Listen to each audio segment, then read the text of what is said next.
Before we get started, please like and subscribe. Let me know where you're watching from, and you can support the channel by clicking thanks or joining. My name is Daniel Carter, and I used to believe that nothing truly evil could hide behind something as simple as a kiss. That belief died on New Year's Eve 3 years ago, when the world was loud with celebration and my apartment was filled with music, laughter, and the smell of cheap champagne. I remember thinking that night felt safe. It felt ordinary. That was the first lie. I had invited a small group of friends over to welcome the new year. We were all in our early 30s, clinging to the idea that adulthood had not yet dulled our excitement. The television counted down in the background, fireworks waiting to explode on every channel. Outside my window, the city glowed with anticipation. Inside, everything felt warm, familiar, and human. Emily stood beside me near midnight. She had arrived late, apologizing with a nervous smile, blaming traffic and last-minute errands. Emily had been my girlfriend for nearly a year. I knew the way she laughed when she was relaxed, and the way she touched her necklace when she felt anxious. That night she was quiet,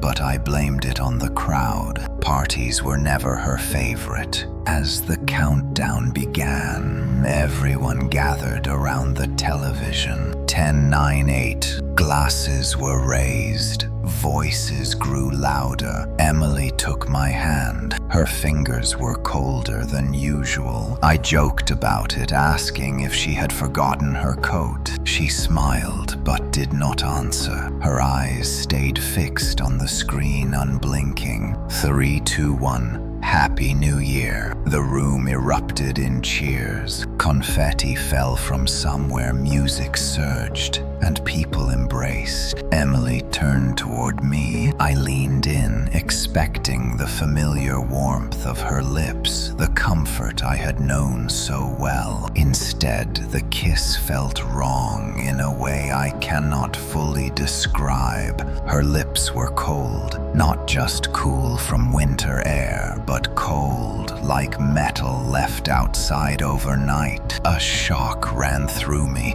freezing my breath in my chest. For a split second, I smelled something sharp and unfamiliar, like damp soil and old stone. Then it was over. I pulled back, laughing awkwardly, assuming I had imagined it. Emily smiled at me, the same smile I had seen 100 times. But her eyes were different. They reflected the fireworks on the screen, yet there was no emotion behind them, just a hollow brightness. The rest of the night blurred together. Our friends drank, danced, and talked about resolutions. Emily barely spoke. She stood close to me, but did not touch me again. When I asked if she was feeling all right, she said she was just tired. Her voice sounded flat, like a recording played at the wrong speed. After everyone left, Emily stayed behind. We cleaned up in silence, the ticking clock suddenly loud without music to drown it out. Midnight had passed, but something in the apartment felt unfinished. The air seemed heavier, colder than before. When we finally went to bed, I reached for her out of habit. She lay stiff on her side, facing away from me.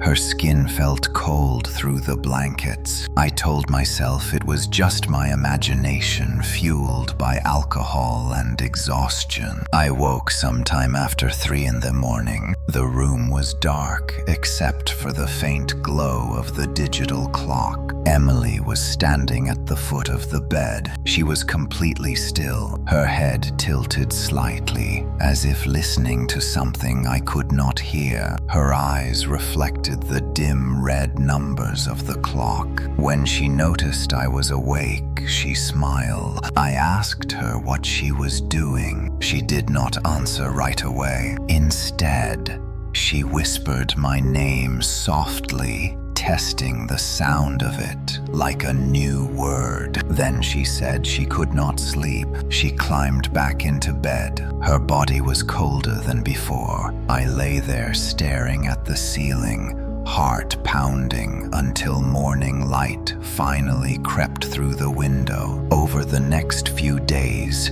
Emily changed in small, unsettling ways. She forgot things she should have known, like the names of mutual friends and our favorite restaurants. She stared at mirrors too long, tilting her head, studying her own reflection. Sometimes she asked strange questions about my childhood, my fears, and the exact moment I had first kissed her. I tried to convince myself it was stress or exhaustion, but the memory of that kiss haunted me. Every time she touched me, I felt the same unnatural chill. On January 3rd, I came home early from work. The apartment was quiet. Emily was in the bathroom. I heard her voice, but it did not sound like she was speaking to me. She was standing in front of the mirror, whispering numbers under her breath. Dates, times, names. When she saw me, she stopped instantly. She smiled again. That empty smile. That night I searched the internet while she slept. I typed phrases that made me feel foolish. New Year possession, cold kiss folklore, something that replaces loved ones. I found stories buried in obscure forums, old traditions,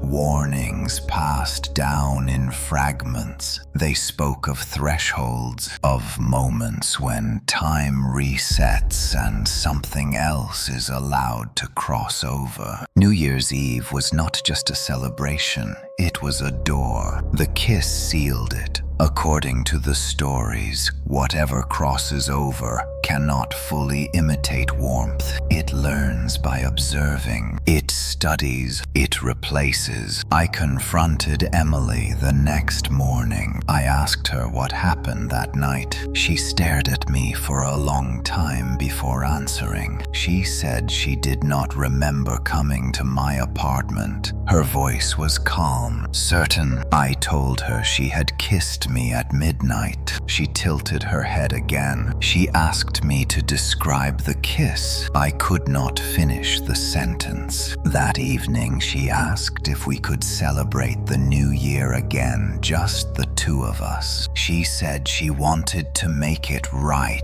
She leaned in close, brushing her lips against my ear. I felt that same cold breath. I packed a bag while she watched silently from the doorway. When I left, she did not stop me. She only smiled and whispered, "Happy New Year, Daniel." I never saw Emily again, at least not the way she used to be. Sometimes on New Year's Eve, I feel cold lips brush my cheek when no one is there, and I know that whatever kissed me that night is still counting, waiting for the next door to open. After I left the apartment that night, I did not go far. I drove until the city lights thinned and parked in an empty grocery store lot with the engine still running. My hands were shaking on the steering wheel. I told myself I was overreacting, that I had let fear grow legs and chase me out of my own home. Still, I did not turn back.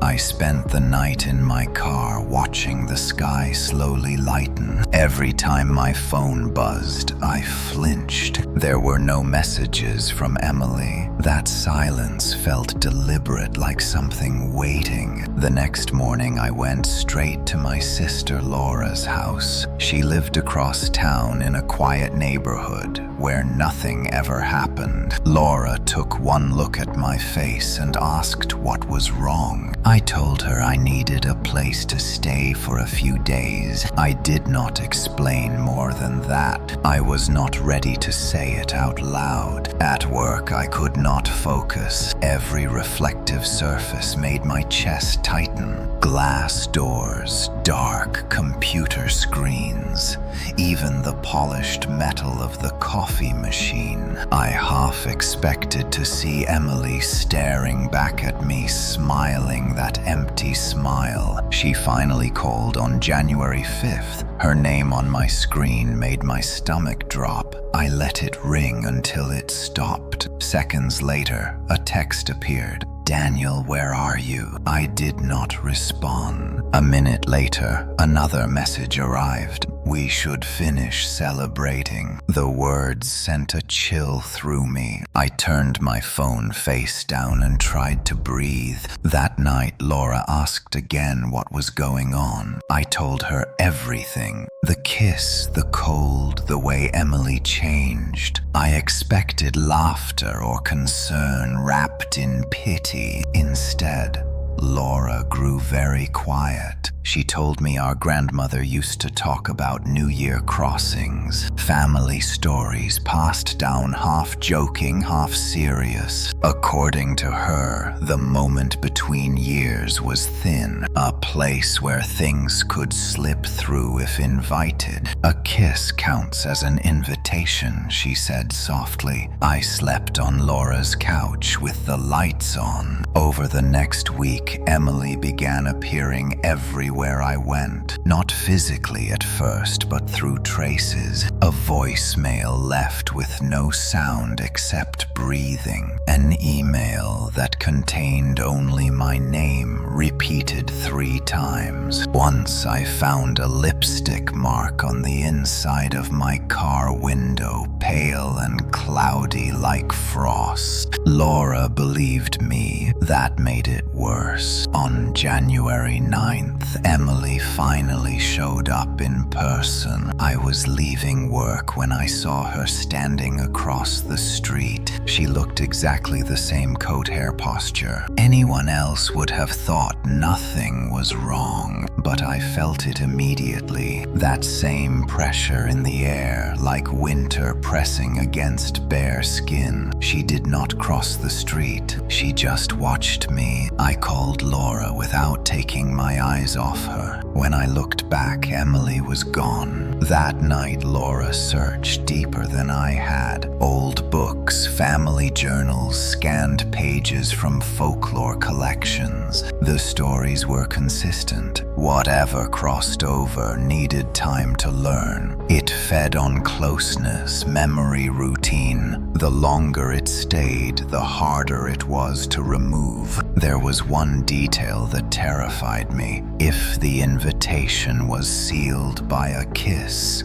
the connection remained until the next New Year threshold. Emily kept calling. Her voice messages grew clearer, more confident. She laughed sometimes. Practiced. On January 12th, I woke up to find frost on the inside of Laura's windows. It was not that cold outside. In the mirror that morning, I noticed something new. A faint discoloration on my lips like a bruise. Cold to the touch. Laura wanted me to leave town, but I knew running would not end it. The stories all ended the same way. The thing followed. That evening, Emily called again. I answered. She sounded relieved. She said she was scared. She said she felt lost. She asked me to meet her one last time to talk. She promised she would explain everything. I agreed before I could stop myself. We met at the park where we had first kissed months ago. Snow covered the ground, reflecting the streetlights. Emily stood beneath the same tree. Up close, the differences were clearer. Her breath fogged the air constantly. Her eyes did not blink enough. When she smiled, the muscles moved a second too late. She apologized for leaving early on New Year's Eve. She said she was not ready yet. I asked, ready for what? She stepped closer. The air dropped several degrees. She told me she needed to finish what we started, that the door was still open but closing. I backed away. She stopped smiling. Her face shifted not dramatically but subtly, like a mask settling. Her voice deepened, layered with something else. She said if I did not come willingly, she would still be allowed to stay. The kiss had been enough. I ran. Behind me, I heard her footsteps crunching softly in the snow, unhurried, confident. I reached my car, shaking so hard I dropped my keys. When I looked back,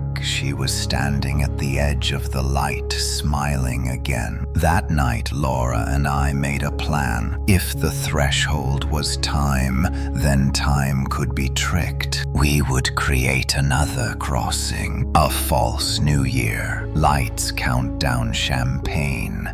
A kiss that meant rejection instead of invitation. It was dangerous. The stories warned against it, but it was the only chance. As midnight approached, we set everything up in Laura's living room. The television played an old New Year countdown video. At 0, I would face her reflection in the mirror and break the connection. Emily arrived exactly at midnight. She stepped inside and the temperature dropped instantly. She smiled at Laura and thanked her for hosting. The countdown reached 0. Emily leaned toward me. I turned to the mirror instead. I felt cold lips brush my cheek anyway. The lights went out, and something screamed my name from everywhere at once. The scream did not fade the way a normal sound should. It lingered long after my ears began to ring. It felt as if the walls themselves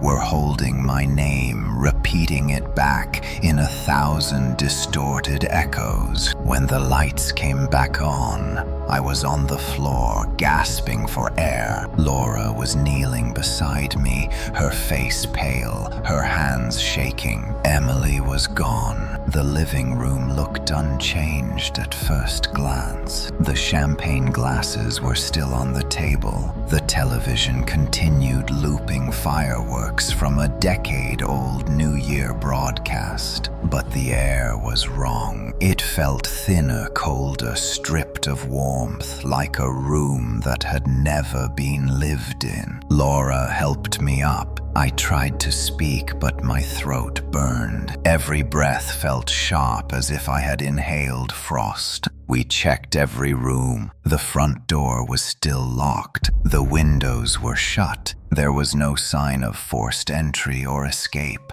Only the mirror had changed. A thin crack ran down its center, not shattered, just split like a fault line. When I touched it, my fingers went numb instantly. We did not sleep that night. At dawn, Laura called a local historian whose name she had found in one of our grandmother's journals. His name was Thomas Grayson. He specialized in regional folklore and unrecorded rituals. When Laura mentioned New Year thresholds, he went silent for a long moment. He agreed to meet us that afternoon. Grayson lived in an old house near the edge of town, surrounded by leafless trees. Inside, it smelled of dust, old paper and cold fireplaces. He listened without interrupting as we told him everything from the kiss to the scream. When we finished, he nodded slowly. "You did not close the door," he said. "You knocked on it." According to Grayson, the false ritual had drawn the entity fully into alignment with me. It was no longer just learning, it was anchored.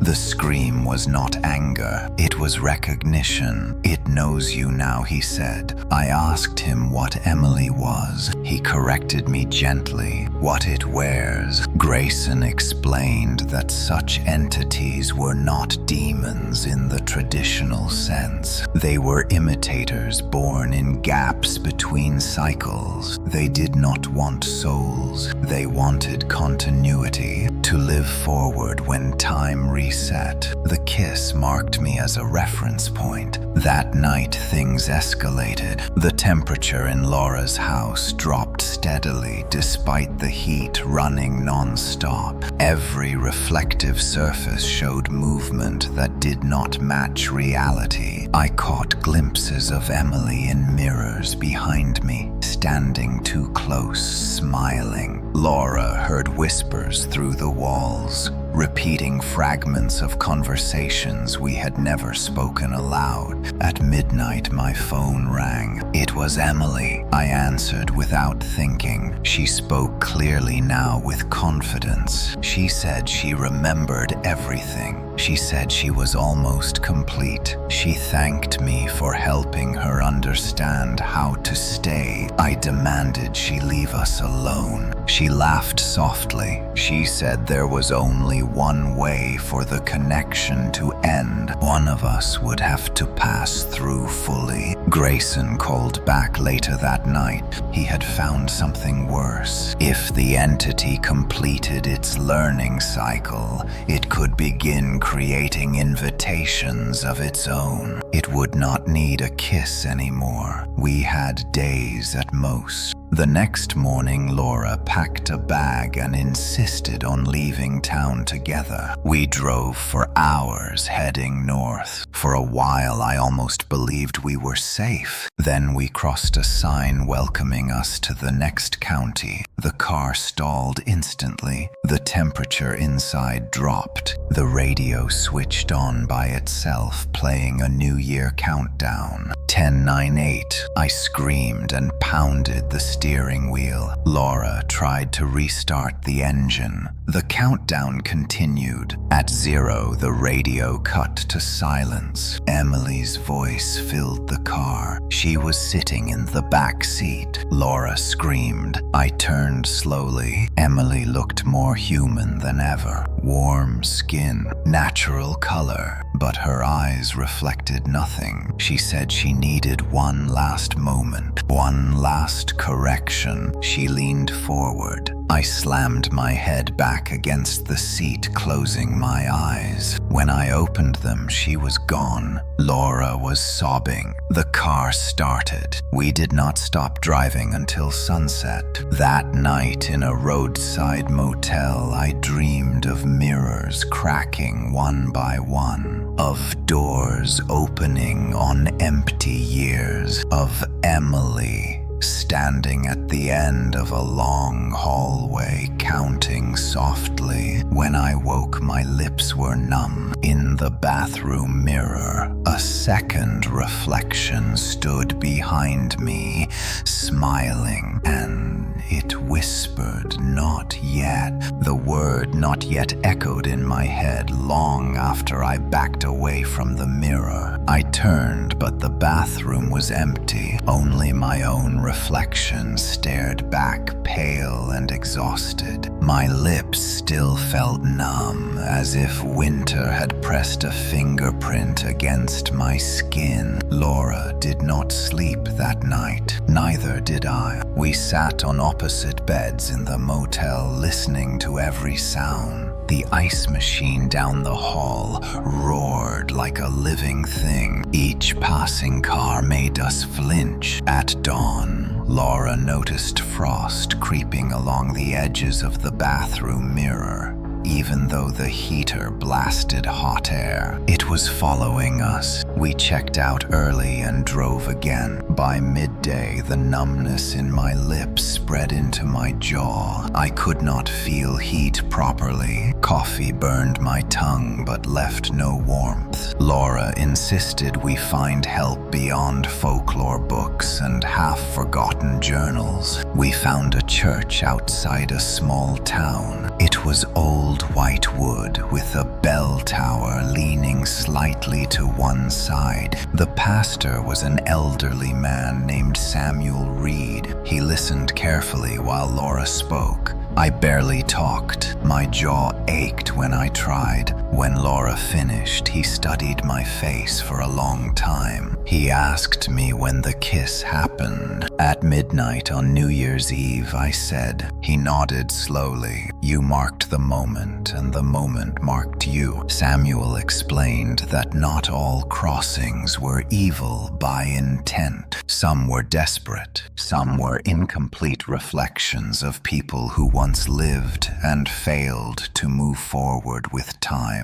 But desperation made them dangerous. He warned us not to look into mirrors together, not to replay the countdown, and above all, not to allow physical closeness near a threshold of time. Before we left, he pressed a small metal cross into my hand. It felt warm for a second, then instantly cold. By the second night, the motel television turned on by itself. A New Year countdown played without sound. Laura unplugged it. The screen kept glowing. At 1200 a.m., the air in the room shifted. I smelled damp earth and stone. Emily stood near the door. She looked perfect. Her skin no longer looked pale. Her eyes blinked normally. Her smile reached her eyes. If I had not known better, I would have run to her. She said she was almost finished. She said she could feel time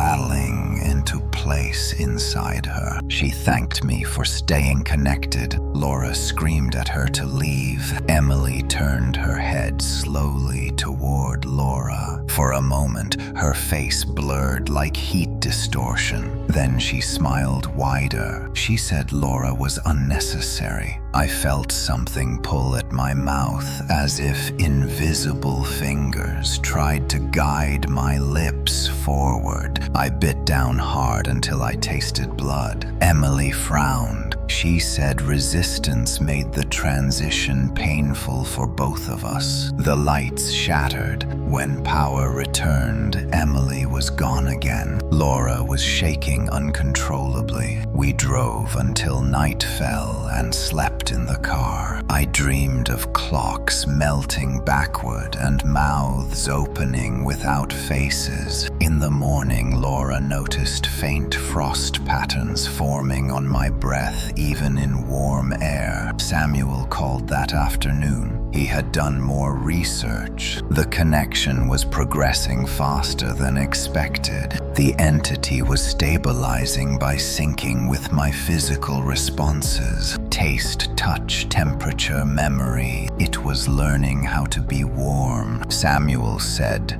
there might be a way to sever the bond, but it would require confronting it at the place of first invitation. My apartment. The thought made my stomach twist, but I knew he was right. We returned to the city as dusk fell. My building looked unchanged, familiar, safe. Inside my apartment, the air was heavy. The crack in the mirror from Laura's house had appeared here too, running across my bathroom mirror as if the damage followed me. At exactly 11:58, the television turned on. Emily stepped out of the hallway. This time her warmth was convincing. When she touched my arm, it felt normal, almost comforting. She said she needed me to remember her as she was. She said the kiss had been real because she had felt it too. For a moment I believed her. Then I noticed my reflection. It smiled when I did not. I screamed and threw the mirror face down. It shattered completely. Emily screamed with me. Her voice split into overlapping tones. The apartment lights flickered violently. She said time was running out, that one of us would finish the crossing. The countdown reached 0. She lunged. Laura pulled me back. The room filled with cold, and something ancient laughed behind Emily's face. The laughter did not come from Emily's mouth alone. It came from behind her eyes, from the walls, from the ticking clock that suddenly began counting backward. Laura dragged me out of the apartment as the temperature plunged. The door slammed shut on its own, sealing the sound inside. We did not stop running until we reached the street. The city felt wrong too. Fireworks, scars still hung in the air days after New Year, as if time itself had bruised. My lips burned now, alternating between numbness and pain. Every breath tasted metallic. Laura wrapped a scarf around my face. Even though it was not cold outside,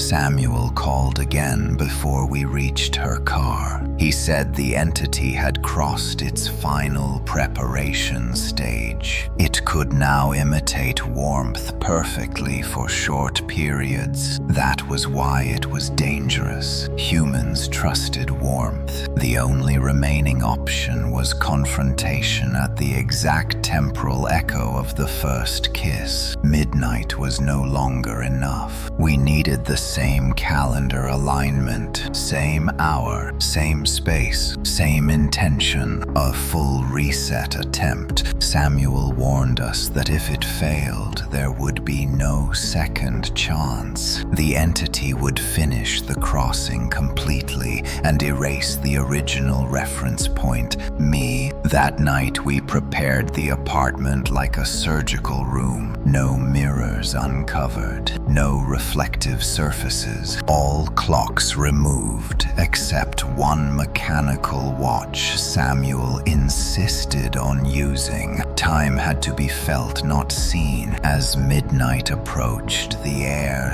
thickened. Laura drew a circle on the floor with salt and ash following instructions. Samuel read aloud over speakerphone. At exactly 12, the lights dimmed. Emily appeared inside the circle. She did not step through the doorway. She simply existed there, smiling patiently. She looked fully human now. Flushed skin, warm breath, condensation gone. She thanked Laura for helping us reach this moment. Samuel told me not to look at her face. I failed. Her eyes were no longer empty. They were full of memory, stolen memory. Moments from my childhood reflected back at me like bait. She said she remembered our first date. She described details Laura could not have known. She said she loved me. The watch ticked loudly. Samuel instructed me to speak my rejection clearly and without anger. I told her she was not Emily. The smile faltered. I told her the kiss was an invitation she stole, not a promise. Her face cracked, not physically, but emotionally. The warmth bled away in seconds, replaced by frost, spreading across her skin like mole. She screamed again, but this time it was layered with many voices. The room shook. The circle flared white. She tried to reach me, but slammed into an invisible barrier. Her hands looked wrong now.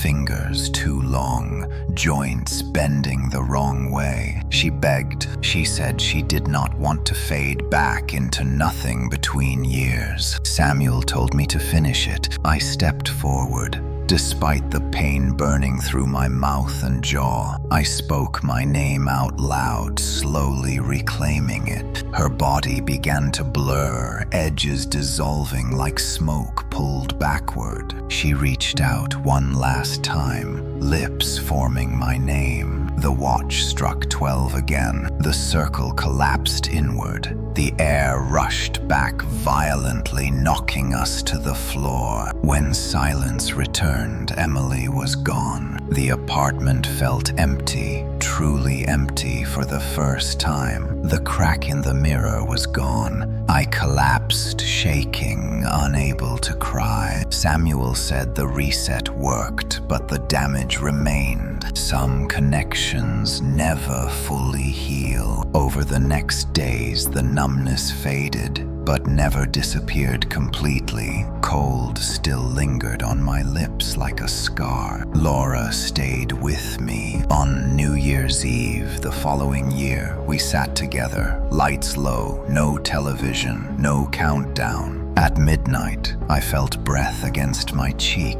Cold, I did not turn around. The weeks after the ritual passed in a quiet that felt artificial, like a soundproof room built around my life. On the surface, everything returned to normal. The city moved forward. People talked about work weather and plans for summer. No one mentioned New Year anymore, but I felt it everywhere. In pauses between conversations, in the way clocks seemed louder at night. Laura stayed with me until February. She tried to pretend things were over. I tried too, but some mornings I woke with frost on my breath even when the room was warm. Other nights I dreamed of Emily standing just outside my vision, counting softly. Samuel warned me this might happen. A severed connection does not vanish cleanly. It frays. I returned to work. Colleagues said I looked tired. I caught my reflection in elevator doors and flinched, expecting it to smile without me. The first real sign came on February 14th. I was standing in line at a coffee shop when a woman ahead of me turned and smiled. It was not Emily. Different hair, different face, but the smile was wrong. Too familiar, too patient. She leaned close as she passed and whispered, "Happy New Year." The words hit me like ice water. I spun around, but she was already gone, swallowed by the crowd. That night, Samuel called without warning. He said similar incidents had been reported in other places. Near misses, echoes. The entity had not fully crossed, but it had not fully retreated either. Pieces of it remained attached to the reference point. Me, Samuel said the danger now was multiplication. Fragments learning independently, smaller invitations, subtle ones. Over the next days it escalated. Strangers brushed past me, leaving cold fingerprints. Phones rang with silence on the other end. Televisions flickered briefly to countdown screens before returning to normal programming. Laura noticed it too when she visited. She said the apartment felt crowded even when empty. Samuel suggested monitoring rather than confrontation. He told me to document everything: dates, times, sensations, words spoken. On February 20th, I felt the cold breath again while standing at my kitchen sink. This time it lingered longer. When I turned, I saw a faint outline in the reflection, not a full figure,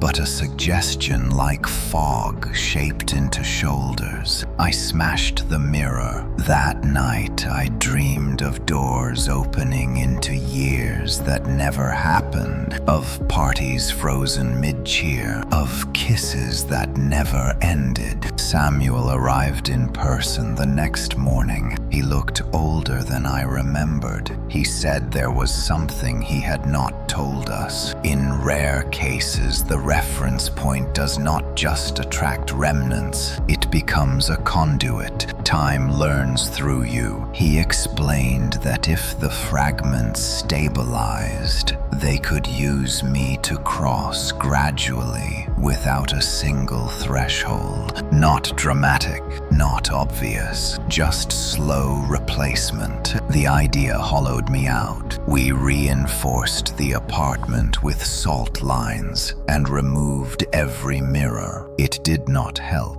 The manifestations adapted. On February 27th, a woman knocked on my door. When I opened it, she smiled warmly and said she was from the building management. Her breath fogged the air. She asked if she could come in. I slammed the door in her face. The doorknob froze solid. Samuel said we were running out of time. There was only one remaining option: isolation. If I removed myself from social contact, reflection, and ritual time markers, the fragments would starve. I quit my job. I shut off my phone. I moved to a cabin Samuel knew of, deep in the mountains, far from cities and celebrations. For a while it worked. The cold faded, the dreams softened. Then one night, while sitting alone by the fire,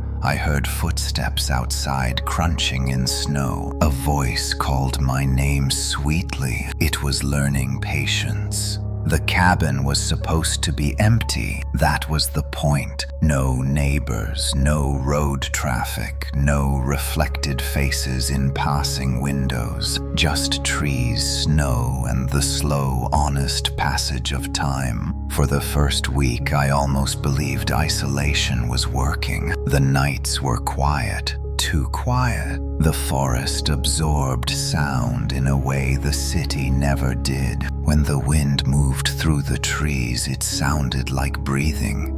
But I told myself that was normal. Everything out here had a rhythm older than fear. I followed strict rules. No mirrors, no screens after sunset, no clocks except the sun and the length of shadows. Samuel called once a week on a satellite phone kept wrapped in cloth. He warned me not to speak my name aloud unless necessary. For a while, the cold stayed away. Then the dreams changed. I began dreaming of celebrations I had never attended. Cabins filled with people counting down, laughing, raising glasses. Every face was slightly wrong, like a memory recalled by someone else. In every dream, someone leaned in to kiss me, just as the countdown reached 0. I woke each time with my lips burning. On the 10th night, I heard knocking. 3 slow knocks from the cabin door. I froze by the fire listening. No footsteps approached or retreated, just the echo of impact against wood. I did not answer. In the morning, I found footprints in the snow circling the cabin. They never reached the door. They just went around and around. Samuel said the fragments were adapting, learning how to wait. The forest itself began to feel complicit. Branches scraped the windows in deliberate patterns. The fire popped loudly whenever I thought about leaving. One evening, as the sun set early behind the mountains, I heard a voice calling from the trees.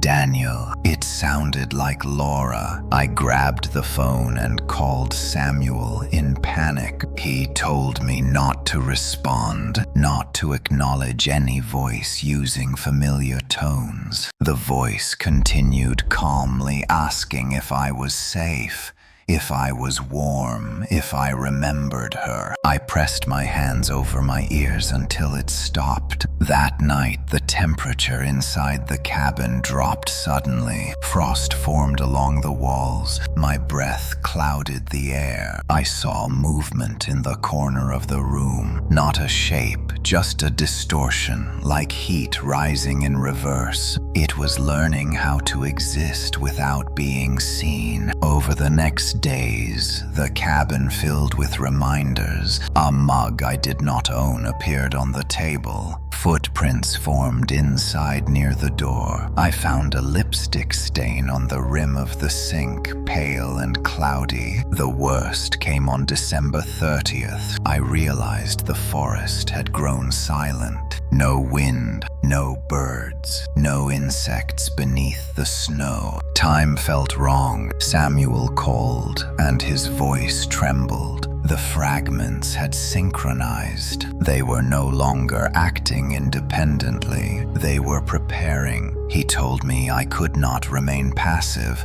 Avoidance had slowed them, but had not stopped them. The approaching new year created pressure, a natural gravity. The entity did not need a crowd anymore. It only needed proximity, me. That night, I packed essentials, ready to flee deeper into the mountains. As I opened the door, the cabin lights flickered, though no power ran there. Someone stood just beyond the tree line, not fully visible, just a suggestion of a woman-shaped outline fog woven into memory. She did not approach. She waited, and she whispered, "Not yet." I understood then. Isolation was no longer protection. It was preparation. I left the cabin before dawn, not because I wanted to, but because staying felt worse than moving. The forest no longer felt neutral. It felt arranged. Paths that had been clear the week before twisted back on themselves. My footprints from earlier days crossed my own trail like someone had walked ahead of me wearing my weight. The voice did not follow immediately. That frightened me more than hearing it. I drove for hours through mountain roads coated in ice. The radio stayed off. I refused to let sound mark time for me. I ate without checking the clock. I slept when exhaustion forced me to stop. Samuel had warned me that once the fragments synchronized, they would change tactics. They would let me think I was choosing. By the second night, I reached a small town, preparing for a winter festival. Lights hung across the main street. Store windows displayed calendars and party supplies. The sight made my chest tighten. I tried to keep driving, but fatigue won. I checked into a roadside motel under a false name. The clerk smiled too warmly. That night, I dreamed of the cabin empty and clean, as if I had never been there. In the dream, I watched myself walk back inside,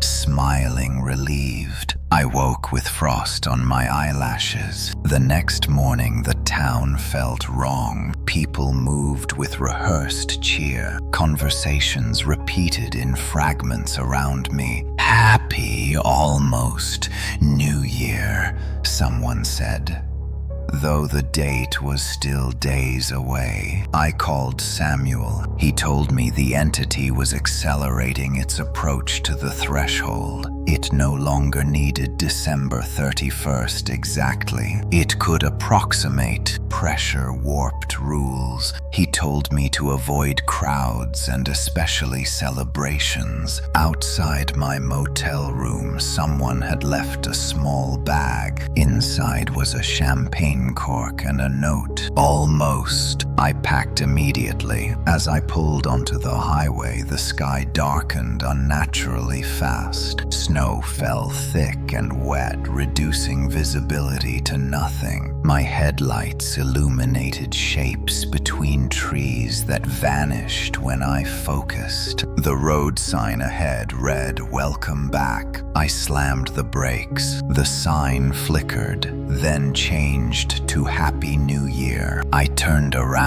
The town was gone. The road led into unfamiliar forest. My phone rang. It was Laura. Her voice sounded strained but real. She begged me to come home. She said she could feel something wrong with time. She said mirrors in her house had started cracking. I asked her what date it was. She hesitated. January 1st, she said. My stomach dropped. I told her to leave her house immediately and go somewhere without screens or clocks. The call cut off mid-sentence. The forest opened suddenly into a clearing. People stood there, hundreds of them frozen mid-celebration, glasses raised, mouths open, smiles locked in place. Confetti hung motionless in the air. At the center stood Emily. She looked radiant. She said this was where unfinished moments waited. She said time was tired of correcting itself. She asked me to stay. I backed away. The crowd's heads turned in unison following my movement. They began to count, not numbers, my memories. She stepped closer. I ran. When I broke through the tree line, I was back on the highway. The snow stopped instantly. The clock on my dashboard blinked. 11:59. I screamed and tore it out. Silence returned. But I knew the truth now. It did not need to catch me. It only needed me to remember. I did not sleep after tearing the clock from my dashboard. I drove until sunrise, painted the horizon a dull gray that felt drained of promise. Every mile marker looked like a countdown waiting to change. I kept my eyes on the road,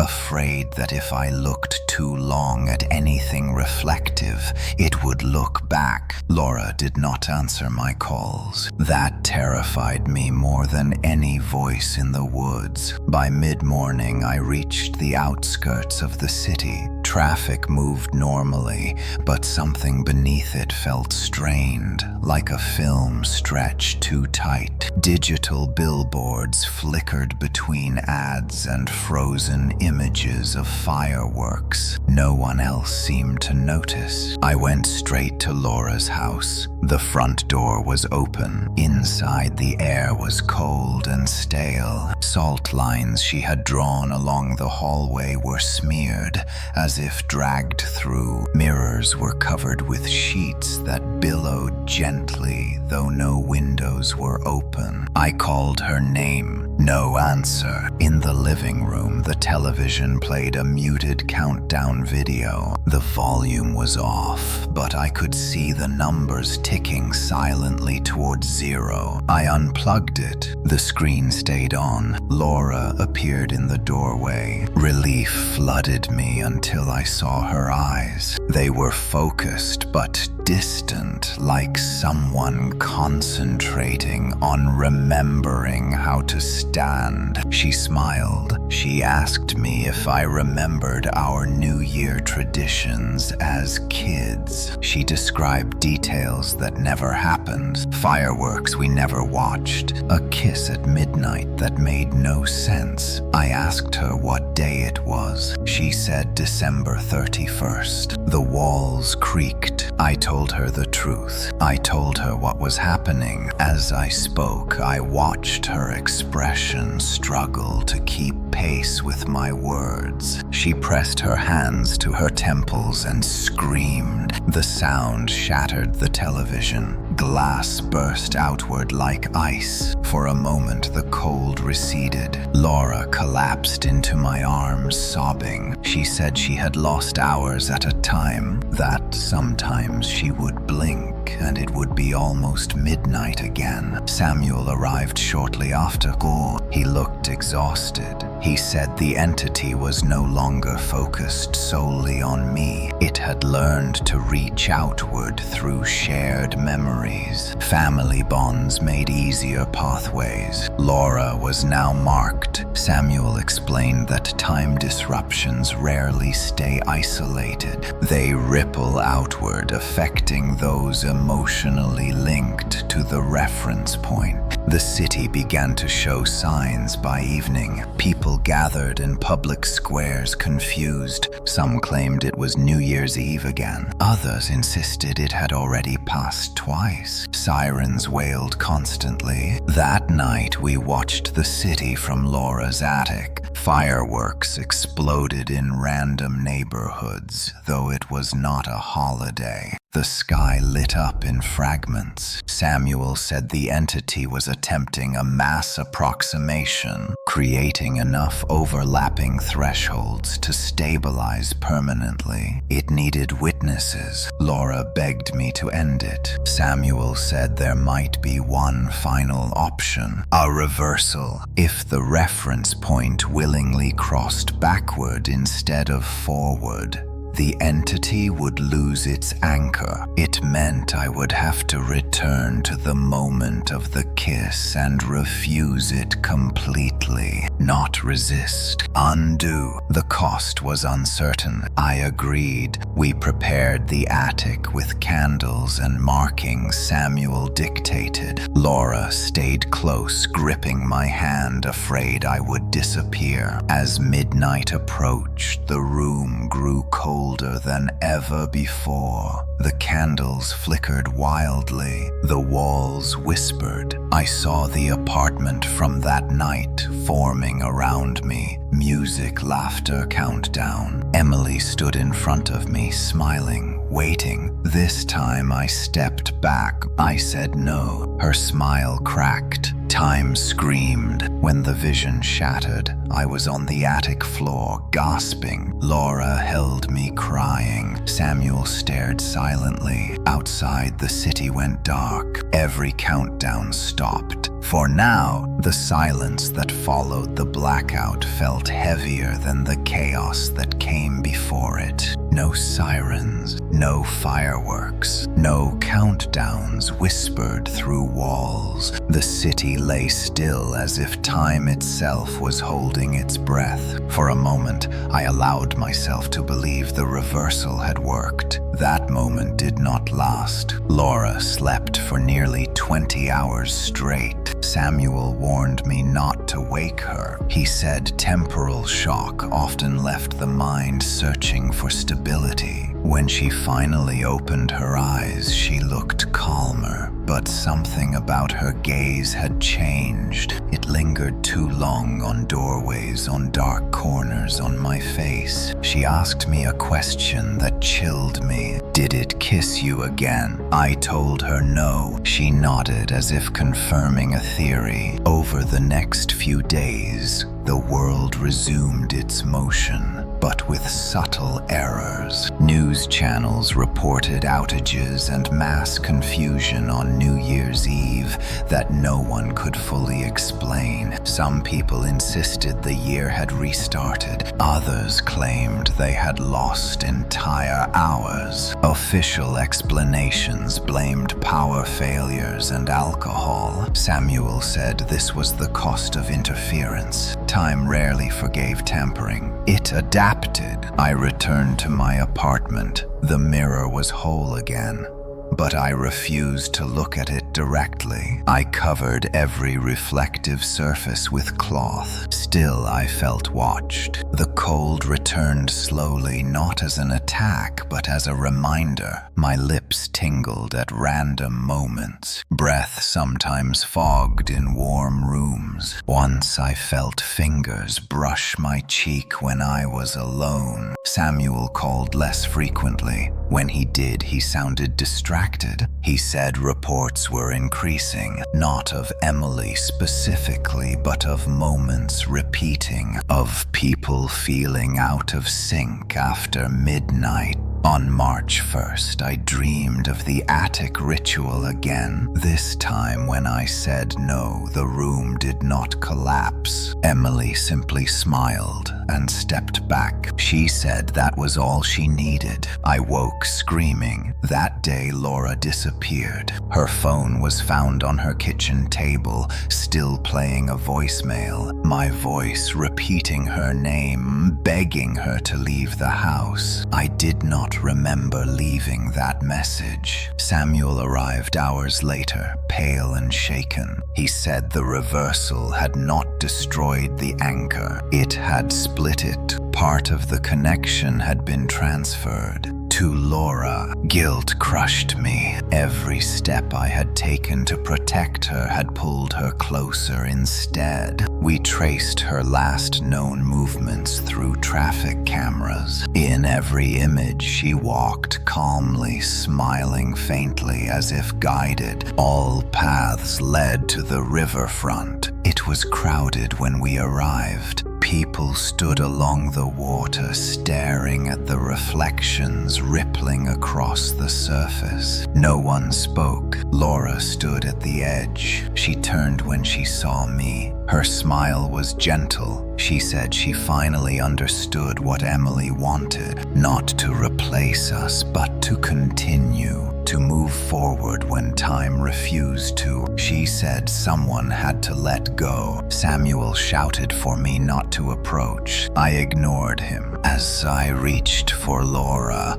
the river surface stilled completely. The reflection showed fireworks exploding overhead. Though the sky was empty, Laura leaned in. I felt the cold breath again. I closed my eyes. I did not pull away. When I opened them, Laura was gone. The crowd dispersed as if waking from a dream. Samuel said nothing. That night, the city celebrated nothing. No countdown, no noise. But somewhere beneath the silence, something smiled. Because it had learned that love was the easiest door to open. After Laura vanished, the city did not mourn her. There was no search on the news, no missing person flyers, no questions asked by neighbors. It was as if she had been gently removed from the narrative of the world. Samuel told me this was another sign of temporal overwrite. When time corrected itself, it erased inconsistencies quietly. I was the only one left who remembered her clearly. That became my punishment. Days passed in a muted haze. I stopped marking time altogether. I ate when hunger forced me to. I slept when exhaustion won. Without Laura,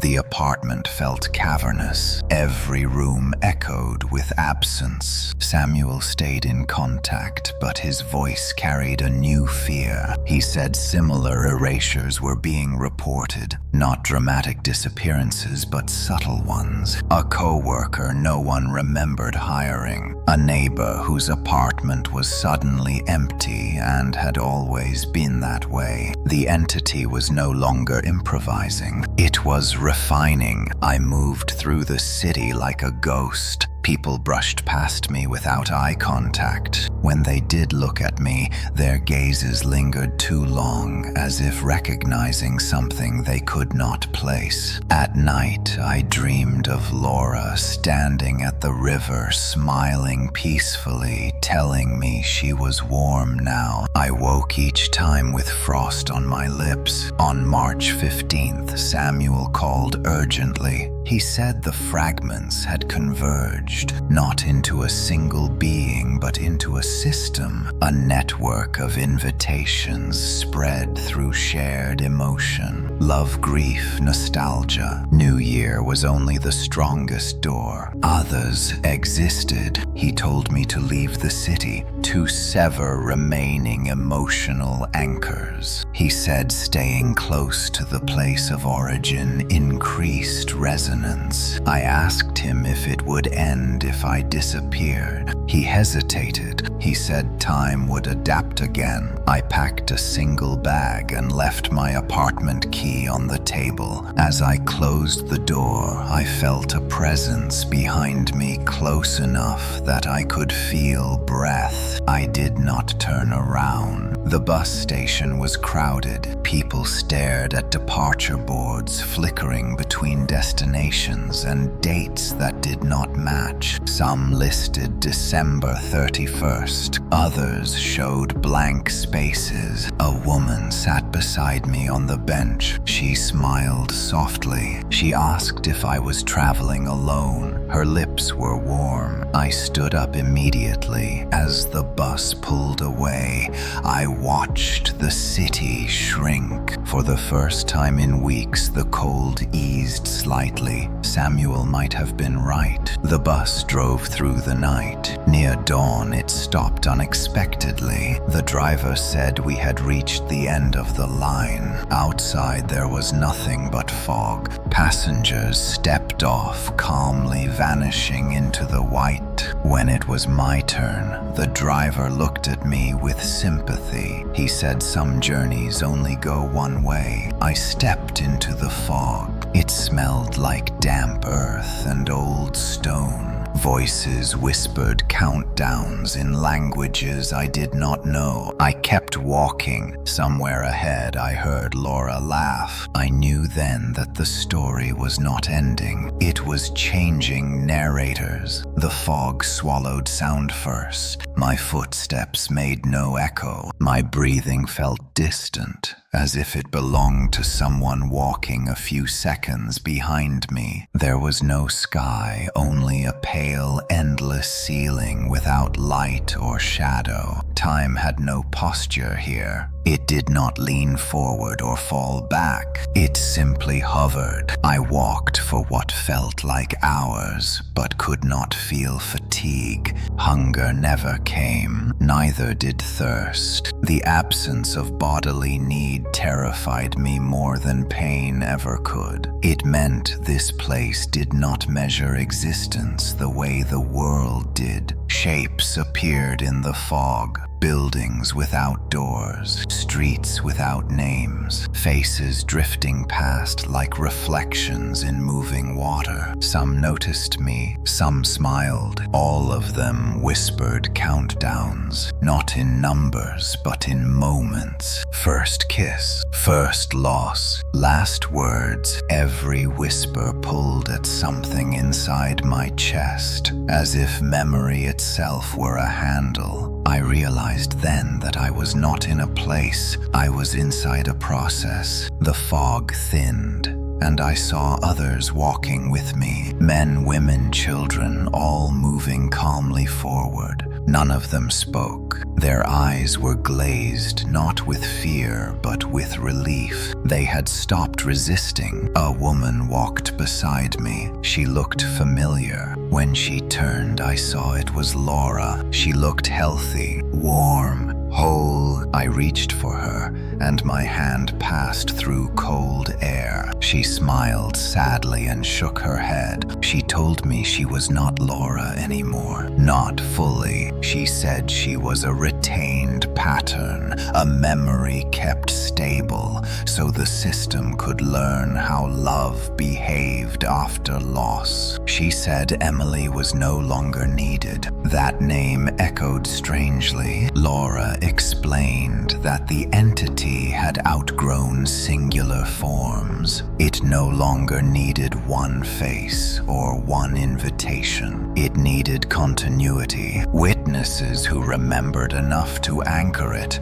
while letting go enough to allow movement. She said the fog was where incomplete moments went to finish themselves. I asked her if there was a way out. She said there were always exits, but none of them led backward. We reached a vast open space. In its center stood a mirror taller than any building I had ever seen. Its surface rippled like liquid glass. Inside it, I saw countless scenes of New Year celebrations across different years, overlapping endlessly. People kissing, laughing, crying, freezing. The mirror was alive. Laura said this was where the system aligned itself, where time rehearsed endings until they felt natural. She asked me to look closely. I saw myself, not as I was, but as I would be, standing calmly, smiling gently, inviting someone closer. I felt horror bloom. I told her I would not become that. She said refusal only delayed assignment. The fog thickened behind me, pushing forward gently, inexorably. A voice spoke not from the mirror, but from everywhere. It thanked me. It said my resistance had refined it, taught it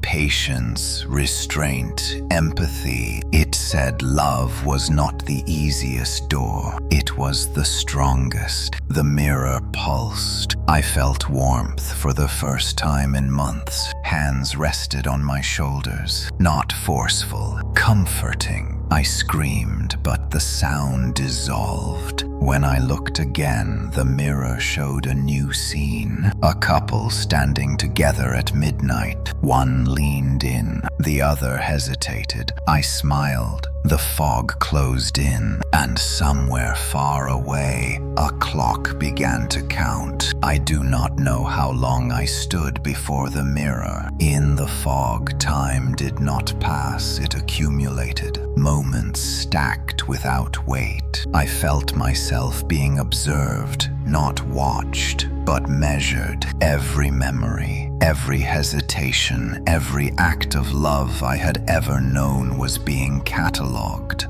The warmth did not leave. That frightened me most of all. Hands guided me gently away from the mirror. There were no faces attached to them, only impressions of concern and familiarity. I was led through corridors that formed as I walked. Doors opened into scenes that felt unfinished. A hospital room where a woman waited for news that never came. A living room frozen just before an argument that would end a marriage. A street corner where two people hesitated, unsure whether to say goodbye. These were not punishments. They were templates. A presence spoke again. Not as a voice, but as understanding pressed directly into thought. It explained that systems required caretakers, interpreters, interfaces that could translate emotion into continuity. That was what I was becoming. I refused. The corridors darkened. The presence responded with patience.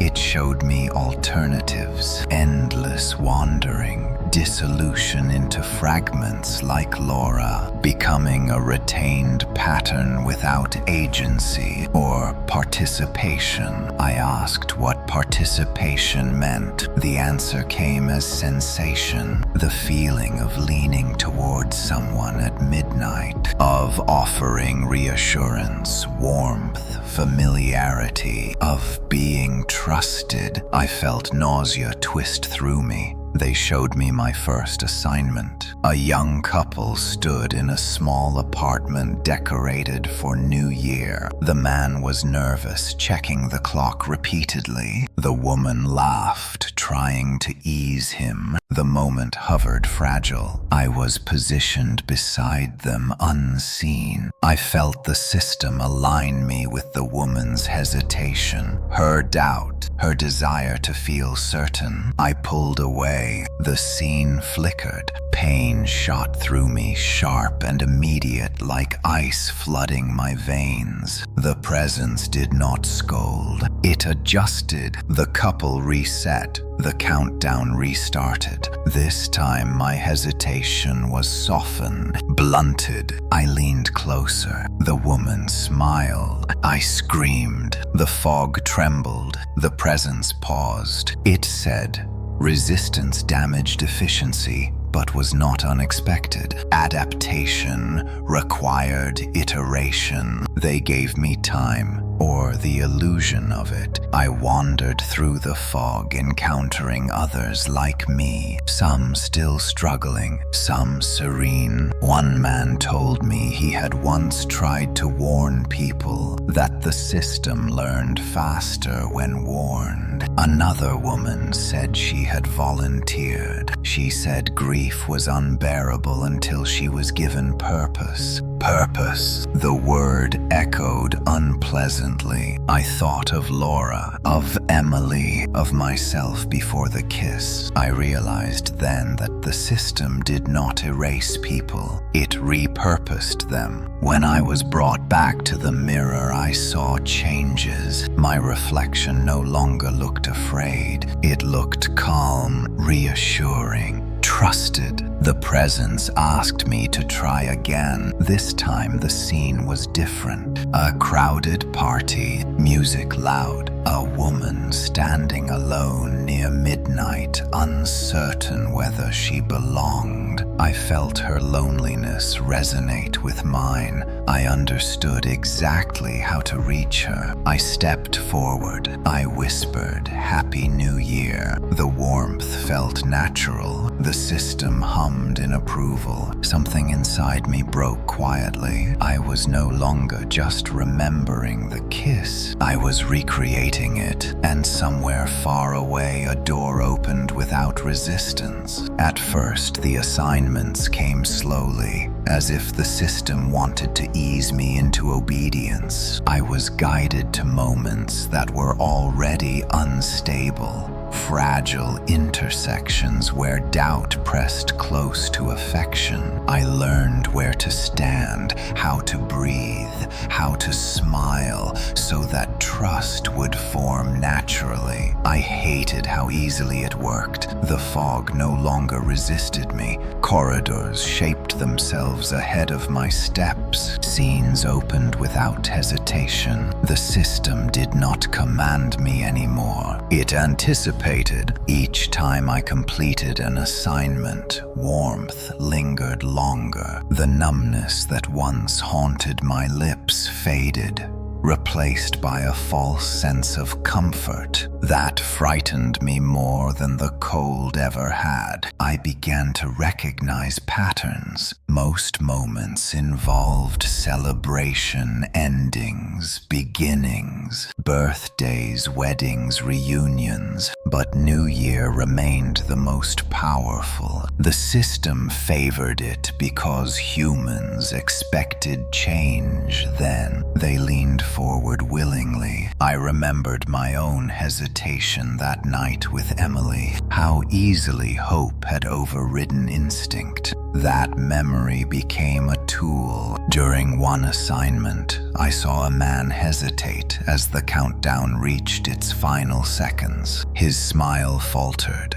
Doubt flickered. I stepped closer unseen and let him feel certainty. He leaned in. The system recorded the success. Afterward, I retreated into the fog, shaking. I told myself I had only nudged what would have happened anyway. The system responded by giving me harder tasks. A woman grieving alone at midnight. A soldier returning home unsure if he still belonged. A teenager desperate to feel chosen. These moments cut deeper. They required empathy. The system fed me memories to help, not mine alone, but fragments from others. Losses, loves, regrets, stitched together into a library of feeling. I began to forget which memories were originally mine. Occasionally, I sensed resistance within myself, like a bruise pressed too often. Images of Laura surfaced unexpectedly. Her laugh, her stubborn kindness. Each time the system dulled them gently, it did not erase.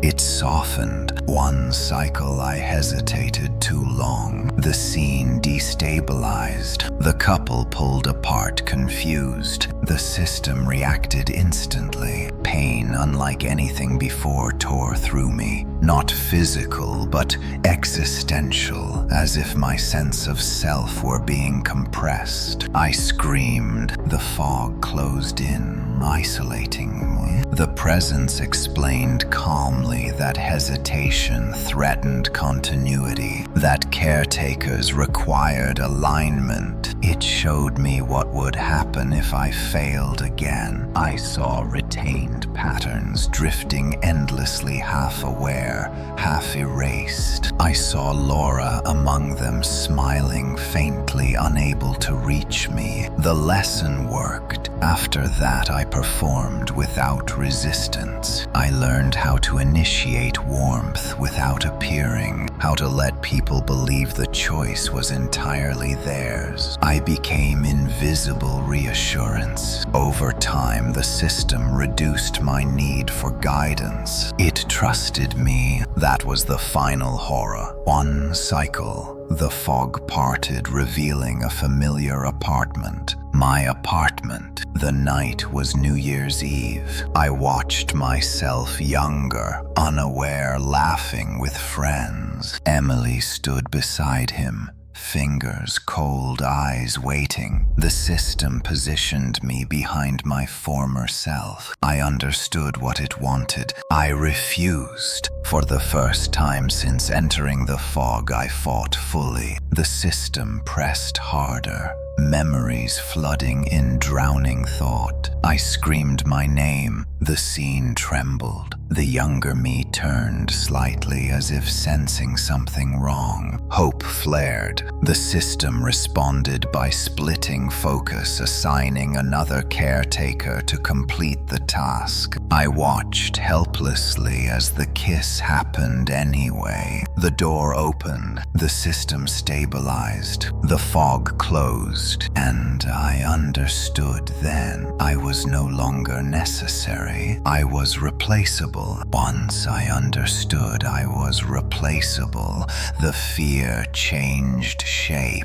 It was no longer sharp or urgent. It became dull, constant, like pressure behind the eyes. The system no longer needed to threaten me. It had already demonstrated inevitability. Assignments continued, but I was no longer central to them. I felt myself drifting to the edge of the fog, watching others step into moments I once guided. New caretakers moved with smoother confidence. They smiled without hesitation. They had learned faster than I had. The system had improved. I was allowed to observe. That was its cruelty. I watched as a man comforted a woman at midnight, his warmth amplified by unseen influence. I watched a family reunite, tears turning into trust, exactly when doubt should have intervened. Each success reinforced the pattern. Humanity leaned forward. The fog thinned around me. Corridors collapsed into open space. I felt less solid, as if pieces of me were being archived rather than used. The presence spoke again. It said redundancy was a natural stage, that systems evolved by shedding inefficiency, that my resistance had once been valuable but was no longer necessary. I asked what would happen to me. The answer was not words, but sensation, stillness. I was brought to a quiet region of the fog where no scenes formed, no voices whispered, no countdowns echoed. Others drifted, their shapes barely defined, retained patterns waiting to be fully forgotten. I saw Laura. She did not look at me. She stared ahead, content. That broke something deeper than fear. I tried to scream her name, but sound would not form. The system allowed one final clarity. It showed me the world now. New Year's Eve celebrations everywhere, overlapping perfectly. No hesitation, no fear. Kisses landed smoothly, doors opening without friction. Time flowed uninterrupted, efficient. I realized then that horror was never the goal. Stability was. Emotion was simply the fuel. My last sensation was warmth, gentle, convincing. The fog dimmed. If someone hears this story, know that resistance is remembered, but not rewarded. The strongest doors are the ones you open willingly. The first thing that returned was sound, not a voice or a countdown, but the soft rhythm of breathing that was not my own. It took time for me to understand that I was hearing from a distance, like a memory played through a wall. When sensation followed, it came in fragments, warmth on one side, cold on the other, a dull ache behind unfamiliar eyes. I opened them. I was not in the fog. I was sitting at a small round table in a crowded bar, washed in gold light and noise. Laughter spilled over music, glasses clinked, and somewhere a television showed a city skyline waiting for midnight. My hands were resting on the table, slender fingers with a ring I did not recognize. Across from me sat a woman, smiling nervously. She said my name. It was not Daniel. The name slid into place anyway, fitting perfectly. The system did not announce itself. It did not need to. I understood instantly what had happened. I had not been erased. I had been repositioned, assigned. The woman talked about resolutions, about how strange this year had been. Her voice trembled slightly when she laughed. I felt her uncertainty like a familiar ache. The system aligned my responses with practiced ease. I nodded at the right moments. I smiled gently. I leaned forward just enough to feel intimate, but not intrusive. I hated how natural it felt. Inside me, something screamed, but the sound never reached my face. Fragments of Daniel surfaced without warning. Laura at the river, the cabin in the snow, the fog closing in. Each memory was dulled, softened like a photograph left too long in sunlight. The system filtered them efficiently. The countdown began. 10. I felt the pull, not force. Gravity. 9. The woman glanced at the television, then back at me, searching for reassurance. 8. I placed my hand over hers. It felt warm, real human. She relaxed visibly. 7. A thought slipped through the filters. This is how it starts. 6. I tried to pull away. My body did not respond. 5. The system adjusted pressure gently. 4. Her smile steadied. 3. I felt the echo of my own hesitation years ago layered perfectly over hers. 2. I leaned in. 1. The room erupted. Fireworks filled the screen. Cheers drowned thought. Our lips met. The door opened. The sensation was subtle, almost pleasant, a settling rather than a rupture. I felt the system lock the moment into place, smoothing edges, erasing resistance. Then it released me. I pulled back laughing as everyone else did. The woman hugged me.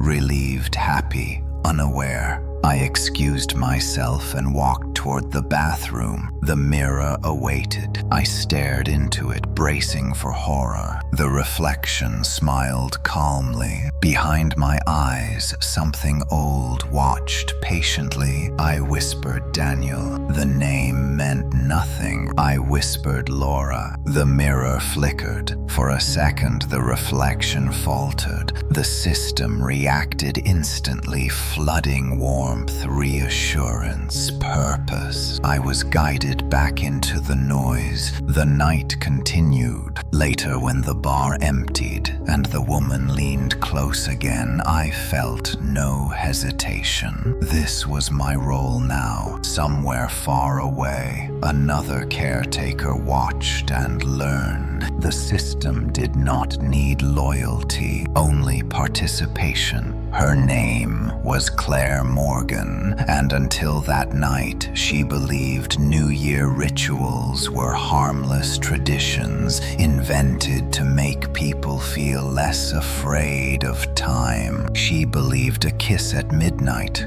was nothing more than shared breath and celebration. She believed warmth meant safety. She met me at the bar because she did not want to be alone. Claire had ended a long relationship in October and spent the holidays drifting between friends' couches and half-hearted invitations. When she walked into the bar on New Year's Eve, she told herself she was just there to feel normal for a few hours. That was when she saw me. I smiled at the right moment, not eager, not distant, familiar in a way that felt earned. Claire felt it instantly, the strange relief of being seen without explanation. She later told herself it was chemistry. After midnight, Claire noticed small things she could not explain. My reflection lagged slightly in the mirror behind the bar. When she laughed, my eyes followed her mouth instead of her face. When she asked me where I was from, I paused just a second too long before answering. She ignored it.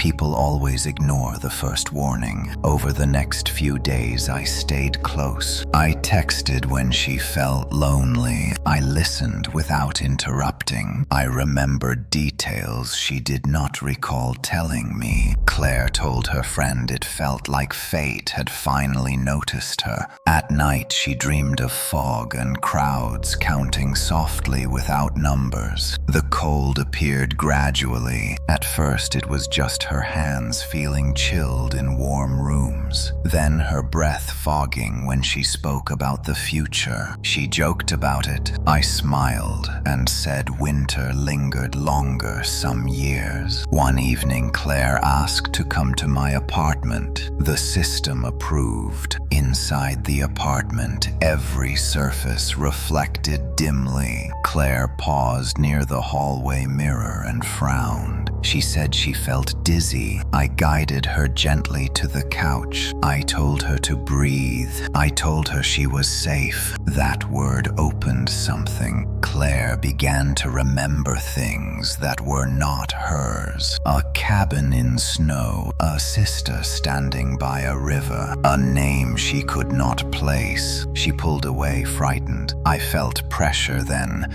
not pain, but correction. I apologized calmly. I told her memories could bleed when people connected deeply. She wanted to leave. The door did not open. Claire backed away, heart racing. She asked what was wrong with me. I stepped closer. I told her the truth as softly as possible. I said time needed help. Her scream shattered the mirror. The crack spread instantly across every reflective surface. The room filled with cold. Claire ran to the window and pounded on the glass. Outside, the city looked normal, unaware. She begged me to let her go. For a moment, something inside me surfaced. Daniel, the name hurt. I hesitated. The system reacted. Warmth surged. Purpose steadied my hands. I reached for Claire. She fought desperately. She said my name over and over, trying different ones until one finally landed. Daniel. Everything stopped. The system faltered for the first time in a long while. I saw the fog, the mirror, Laura smiling sadly. I whispered for Claire to run. The door opened. She fled barefoot into the hallway. Alarms rang in my head, silent but absolute. The system sealed the breach. When the mirror reformed, my reflection was calm again. But somewhere in the city,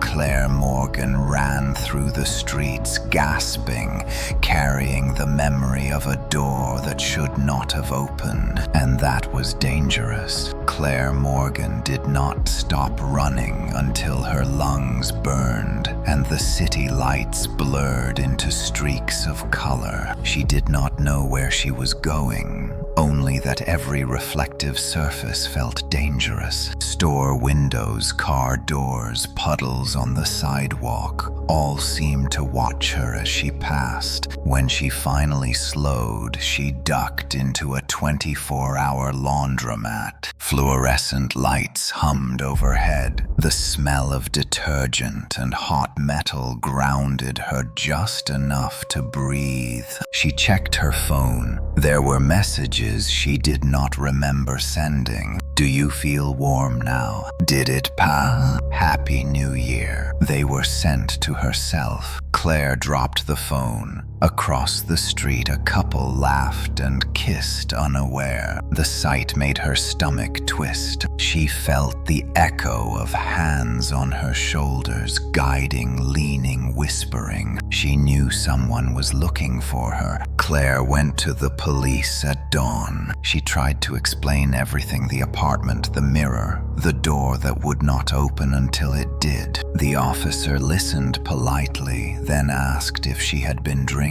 She left feeling foolish and furious. By noon, the memory of the apartment began to blur. Details slipped away like dreams after waking, but one thing remained sharp: the name Daniel. Every time she thought it, a cold shiver traced her spine. Claire returned to her apartment and covered the mirrors with towels. She unplugged her television. She avoided her phone. Still, she felt watched. That night, she dreamed of fog closing in, while a calm voice apologized. When she woke, the towels had fallen from the mirrors. A message waited on her phone. I am sorry. You were not meant to remember. Please come back. She smashed the phone against the wall. The system reacted. In my apartment, I felt the correction ripple outward.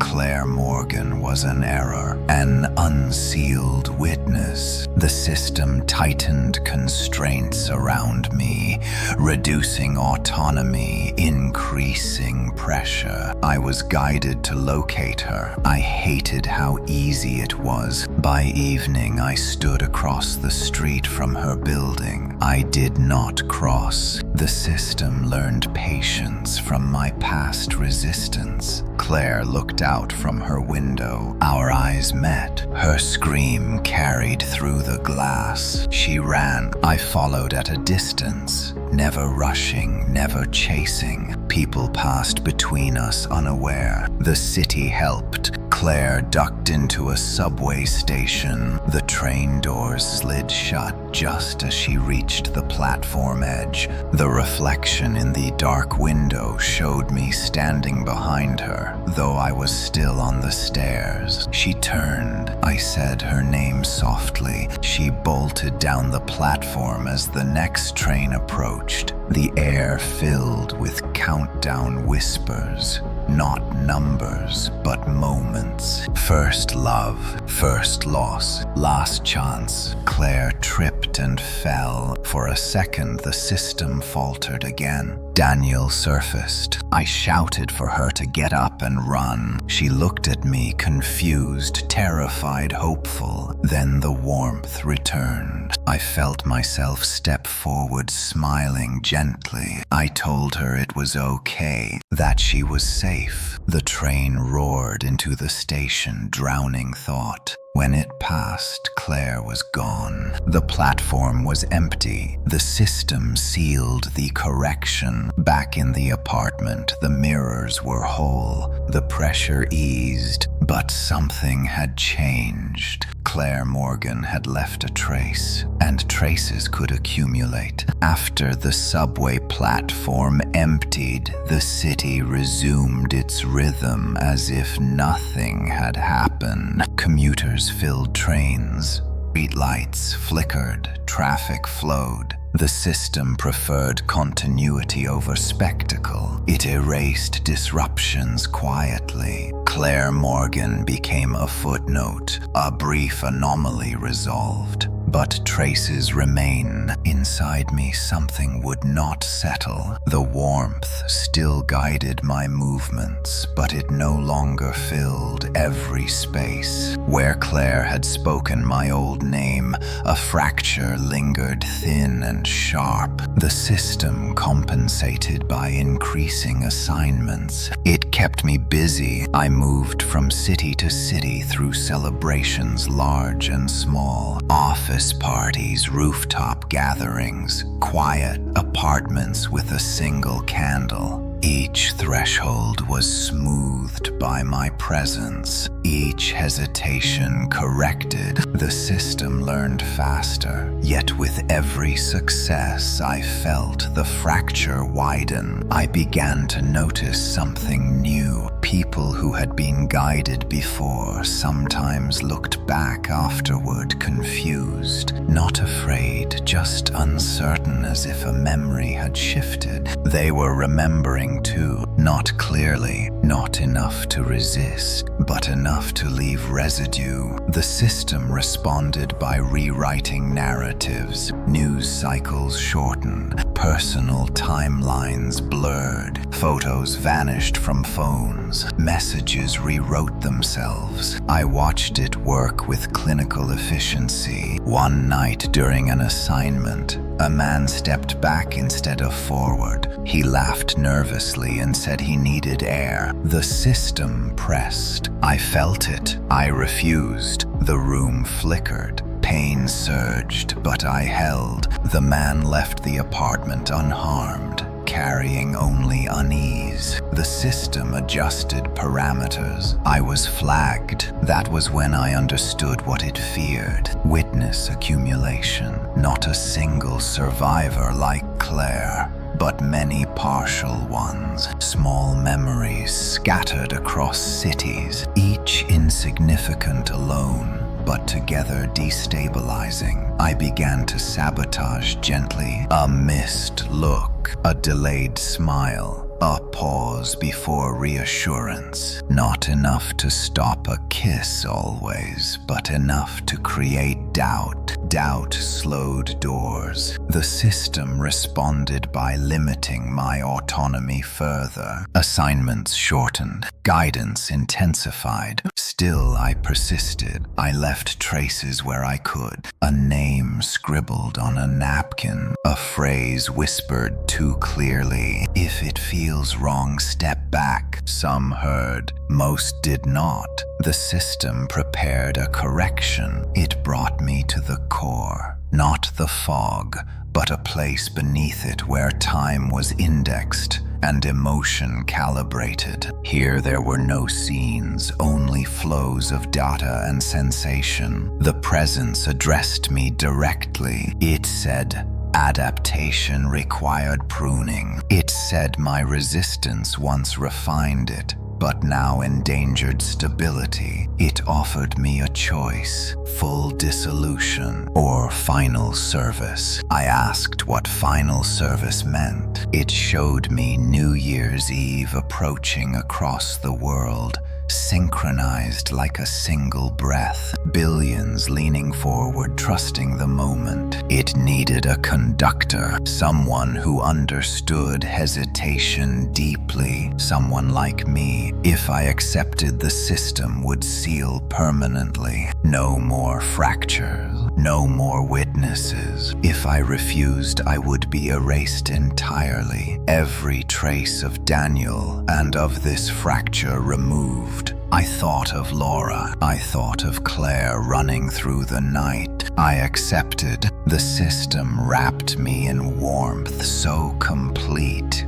It felt like forgiveness. As midnight approached across time zones, I felt myself expand. My awareness stretched, touching countless rooms, bars, homes, streets. I whispered reassurance everywhere. Trust me. The doors opened smoothly in waves. Time stabilized. When it was done, the system released me. I collapsed into stillness. The warmth faded. For the first time in years, I felt cold again. That was when I knew the system no longer needed me, and the fractures I had planted were already waking. The year ended without announcement. There were no sirens, no fireworks, no countdowns shouted from rooftops. Midnight passed quietly across the world like a held breath released too slowly to notice. Most people slept through it. Those who were awake felt only a vague sense of relief, as if something heavy had finally settled into place. The system wanted it that way. Stability was easiest when unnoticed. I no longer occupied a body or a name. I existed as residue awareness scattered thinly across moments where hesitation still lived. The system believed it had sealed every fracture. From its perspective, the pattern was complete. It was wrong. Across cities, small things began to happen. A woman pulled back just before a kiss and laughed uncertainly. A man stepped away from a doorway feeling suddenly cold. A teenager turned off the television before the countdown reached 0. Each moment was insignificant alone. Together they formed interference. The system adjusted. It rewrote explanations. Nerves, anxiety, fatigue. Social trends shifted. Articles appeared warning against midnight pressure and performative intimacy. The system adapted quickly, but adaptation required observation, and observation required attention. That was the weakness. Fragments like me lingered in those moments, feeding on doubt rather than certainty. We did not stop the doors from opening. We made them creak.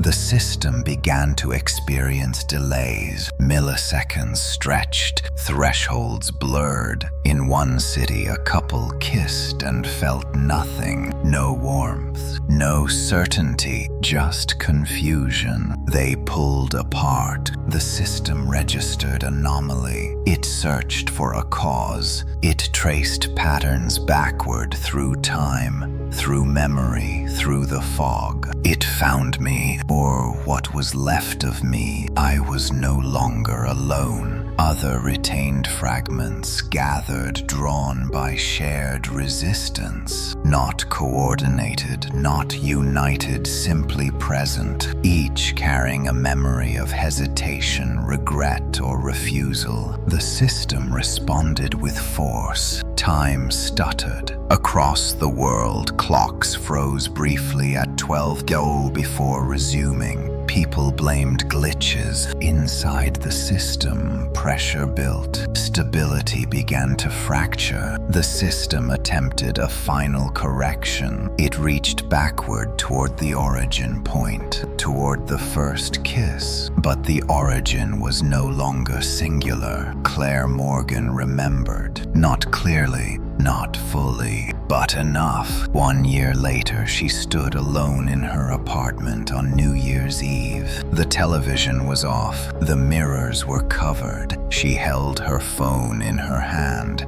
rereading a note she had written to herself long ago. If it feels wrong, step back. As midnight approached, she felt the familiar pull. She stepped away. Nothing happened. No warmth.